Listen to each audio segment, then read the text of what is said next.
আজকে খালি ড্যান্স হবে, বেহুলার সাথে ড্যান্স হবে, সবকিছু ড্যান্স হবে। তাই জারি গান এখন হচ্ছে সিকে মনে আছে ও সেই হ্যাঁ লক্ষিন্দর বড় হইতেছে। ঠিক আছে, ভালোই মনে আছে গো। চলি এই সম্পূর্ণ 50 টাকার বাড়িতে আস্তে আস্তে আস্তে আস্তে সামনে লক্ষিন্দর ডাঙ্গর দিকে হইতেছে। ইতিমধ্যে এই সাইনগর সাইমন সদাগরের বাড়িতে এই বেহুলা সখী আস্তে আস্তে আস্তে আস্তে বড় হইতেছে। তাই বেহুলা সখী তার সখী করে বলতেছে, সখীরা চল আমি শুনেছি ওই সম্পাদক সন্তোষ সদাগর কি নতুন করে একটা খিচুড়ি বানাইছে, সেখানে সাইনগর ঘাট আছে, সেখানে নাকি রাজ্যের মানুষ গ্রামে ছেড়ে টঙ্গি জায়গা গোসল করে। তাই আমরা ওই সাইনগর ঘাটে যাব স্নান করার জন্য। তাই সাইমন সদাগরের কাছে বলে এই বেহুলা সখী তার বান্দি দর্শী করে সঙ্গে নিয়ে মেলা করলো সেই সাইনগর ঘাটে স্নান করতে হয়।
বসে বসে বসে বাড়িতেছে আর উপর দিকে তাকায় দেখতেছে, হাইরে ছোট থেকে বড় হইলাম, দেশকে দেশ ভ্রমণ করলাম, আমি কোনদিন এত সুন্দর মায়া মানুষ দেখি নাই, আজকে আমার জীবনের প্রথম এত সুন্দর মায়া মানুষ দেখলাম।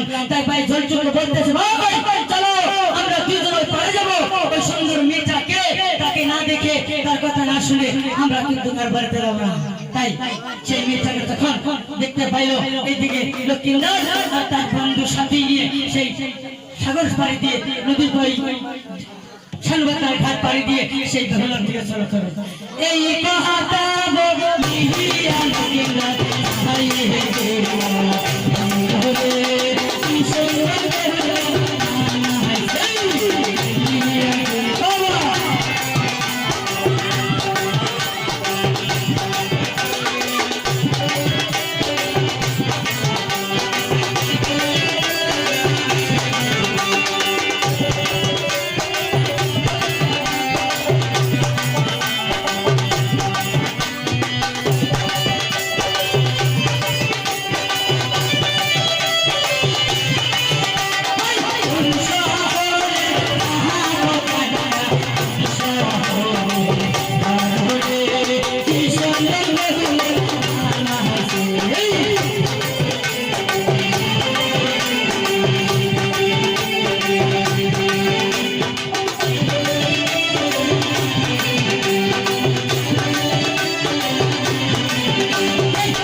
বলতেছি কেন তুমি আমাকে বীর পুরুষ হয়ে আমাকে জিজ্ঞেস করার মানে কি?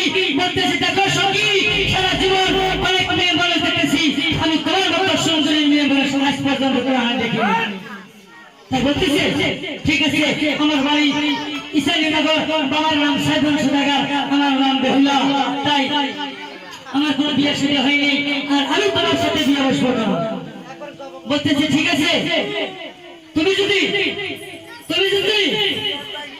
এই পুকুর পাড়ে দাও তো, তাহলে আমি তোমাকে একটি কলসি আনছো, কলসিটা যত